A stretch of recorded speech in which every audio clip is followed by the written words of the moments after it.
ప్రస్తుతం మనం తెలంగాణ రాష్ట్రంలో సీఎం ముఖ్యమంత్రి అయిన మన రేవంత్ రెడ్డి గారి 100 రోజుల పరిపాలన మీకు ఏ విధంగా అనిపిస్తుంది?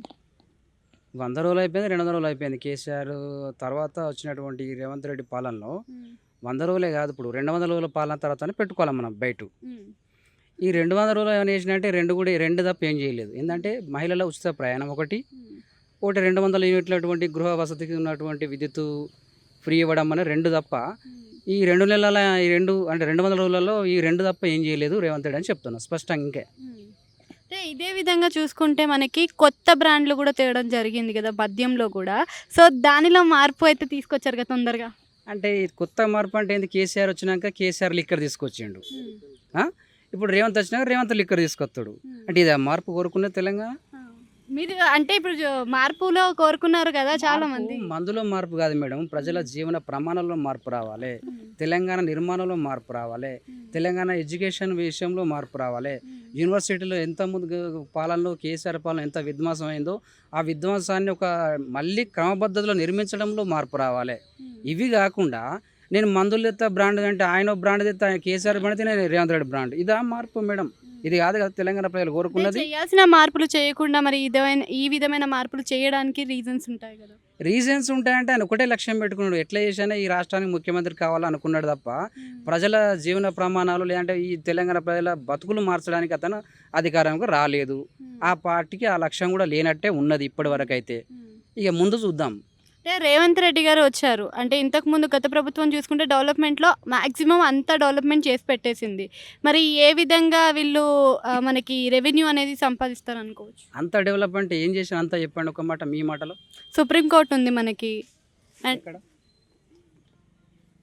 సారీ. ఎక్కడ సుప్రీంకోర్టు ఉంది? సారీ. హైకోర్ట్ ఉంది మనకి.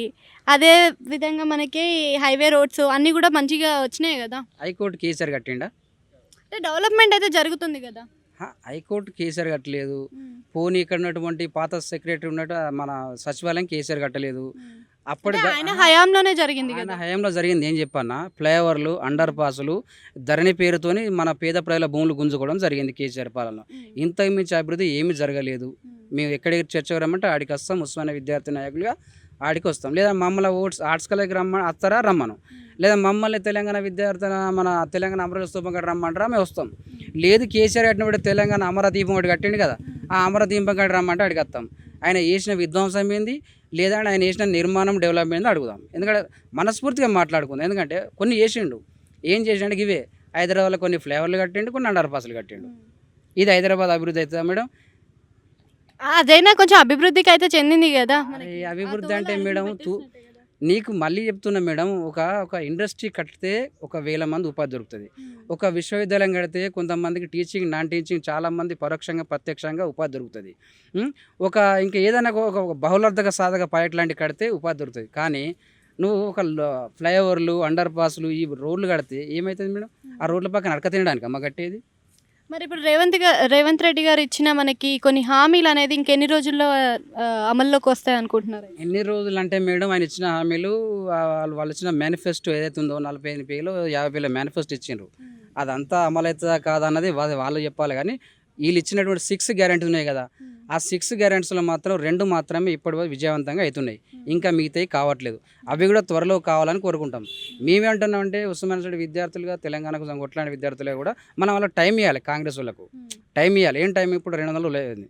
ఇంకా 600 రోజులు కానీ, లేదా ఒక ఏడాది కానీ పకడ్బందీగా ఈ 6 గ్యారెంటీస్ ఏవైతే ఇచ్చిండ్రో హామీ, అవిటి అమలు చేసి ప్రజల ఆదరణను ఇట్నే కాపాడుకోవాలని మేము అంటున్నాం. ఎందుకంటే రేవంత్ రెడ్డి గారు ఏ నిర్ణయం తీసుకోవాలన్నా గానీ, ఆయన ప్రత్యక్షంగా తీసుకోకుండా వెళ్ళి అంటే మనకి రాహుల్ గాంధీ గారు గానీ, ఇంకా సోనియా గాంధీ గారు గానీ, వాళ్ళ అభిప్రాయం ప్రకారమే ఇక్కడ నిర్ణయాలు డిసైడ్ అవుతున్నాయి అంటున్నారు గదా! ఎవరన్నారు అట్లా? బయట ప్రభుత్వం అదే గదా! బయట ప్రభుత్వం చాలా మాట్లాడుతుంది మేడం. ఇంతకుముందు ఉన్నటువంటి గవర్నమెంట్ ఏమో ప్రాంతీయ పార్టీ. హ్మ్. ప్రాంతీయ పార్టీకి ఒక స్ట్రక్చర్ ఉంటుంది, ఒక నిర్మాణం ఉంటుంది. ఇది నేషనల్ పార్టీ. నేషనల్ పార్టీకి ఒక నిర్మాణం ఉంటుంది. ఆ నిర్మాణాన్ని బట్టి కుటుంబ పెద్ద ఎవరైతే ఉంటారో ఆ కుటుంబ పెద్దను అడిగి సంప్రదించి ఇక్కడ అవసరాన్ని బట్టి దాన్ని వివరించి తీసుకుంటారు. హ్మ్. కానీ మొత్తమే మీరు అన్నట్టుగా ఇక్కడ హైదరాబాద్ కాబట్టి రేవంత్ ఈయన తీసుకోవాలన్నది ఆ పార్టీ ఉంటుంది.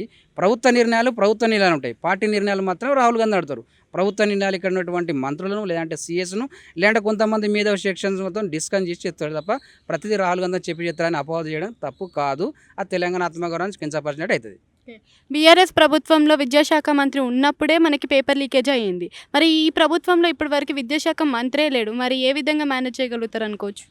విద్యాశాఖ మంత్రి త్వరలో ప్రకటించాలి, లేదా ఇప్పుడు ఉన్నటువంటి విస్తరణ మంత్రివర్గం సరిపోతలేదు, అది మళ్ళీ విస్తరణ చేస్తారు. అది ఎప్పుడు చేస్తారా, ఎట్లా చేస్తారా అనేది వాళ్ళ పార్టీ పరంగా నిర్ణయించుకొని ప్రభుత్వంలో అర్హులైన వాటికి మంచి మేధావి అనే వ్యక్తికి ఇవ్వాలని మేము కోరుకుంటున్నాం. ఇప్పుడు మేడం మంత్రి పదవి ఉన్నా లేకపోయినా జరగాల్సిన తప్పులు జరుగుతాయి, జరగాల్సిన పాలనా నిర్ణయాలు జరుగుతూనే ఉంటాయి.